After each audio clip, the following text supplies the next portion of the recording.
on the wings of success. An ode to the majestic eagles. When we put God first, family second, and business third, under the wings of love, faith is a natural password. And just as every road has a fork or a bend, the majestic eagle is airborne on the wings of the wind. To cling to a ray of hope on the wings of a positive theme is to soar like an ebony eagle on the wings of self-esteem. With the spirit of love and faith as the key to our economic quest, we can fly higher together on the wings of sweet success. And to soar like an eagle on the wings of life while in quest is to do all that we can do and let God do the rest. Hi, I'm Danny Queen, and welcome to another most exciting edition of Color Me Poetry. I'd like to welcome the Honorable Mr. John-Raye, President and founder of the Majestic Eagles. Welcome, Mr. John. Thank you. I'm glad to be here with you, Dan. And also, we want to talk about many things.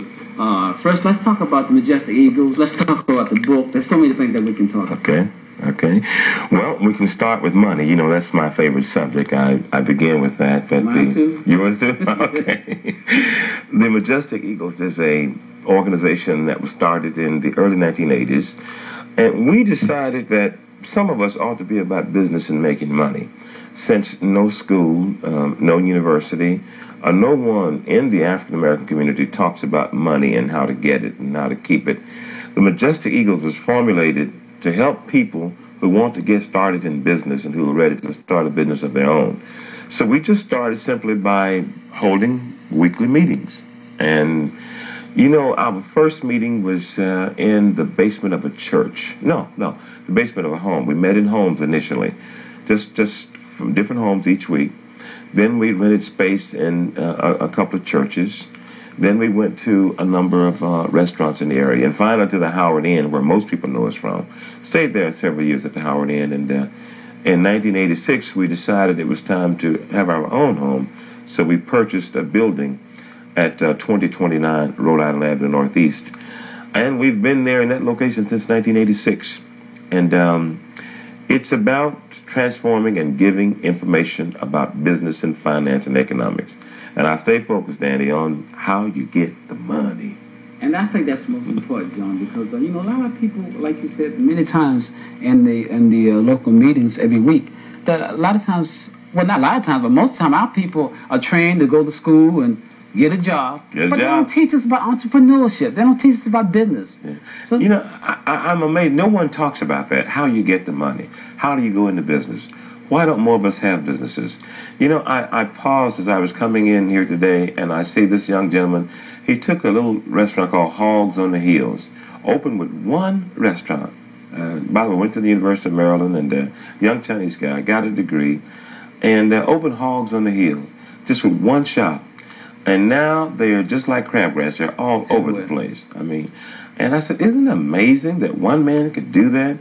He found a need, got an idea, and has been going to the bank, living happily ever after. And I think those are the kind of success stories that we need to focus on. I look at what Mr. Dudley did with $10. He started Joe-Dudley. Joe-Dudley, Dudley-Products. That's the largest independent manufacturer of black hair care products in this country. He started in 1957 with just $10, selling door to door. Now he's all over the world, and the biggest in the United States with just $10. And Hodari Ali is another one that I mentioned with Pyramid Bookstores. He started selling books out of the trunk of a car. I mean, and then selling the books door to door. And now everyone across the country knows about Pyramid Bookstore. I mean, it's probably the most famous African-American bookstore that we have. And I think about all these successful people. Wally Famous Amos, he took a chocolate chip cookie and stood on the sidewalk just giving away cookies, you know, and became Famous Amos from a chocolate chip cookie. And you see, you don't need a lot of money to get started in business. You just need some sense, that's all. And a burning desire. And I remember when the Famous Amos was here and he spoke for our organization, and he was saying people think he did something so spectacular and all that. He said he just did what he was doing all along, but he just saw it as a business, as knowledge. Sometimes we have opportunities right before our face and we don't take the advantage of it because we've been so conditioned, I think, as a people. To go and get a job. Conditioned to depend depend upon security and benefits and all of that. And you know, the only security that any of us have, Dan, it really is the security that we have in ourselves. The benefits we have are those that we create for ourselves. And becoming an entrepreneur is really not that challenging. I mean, the greatest challenge is the challenge in a person's own mind. After I had worked all my life, I decided in the early 1980s that I ought to have a business. And I think that anyone who has a 9-to-5, they don't have a 9-to-5 plus 5, they're not really cutting it. They're not really doing it. Now let's talk about that for a minute, Mr. Ray, because we know that you were a TV anchor. When you were in the yes, in the TV. I did that for a while. I spent about 12 years doing that, but and I made a little money. And fortunately, I knew what to do with it. I bought me some real estate.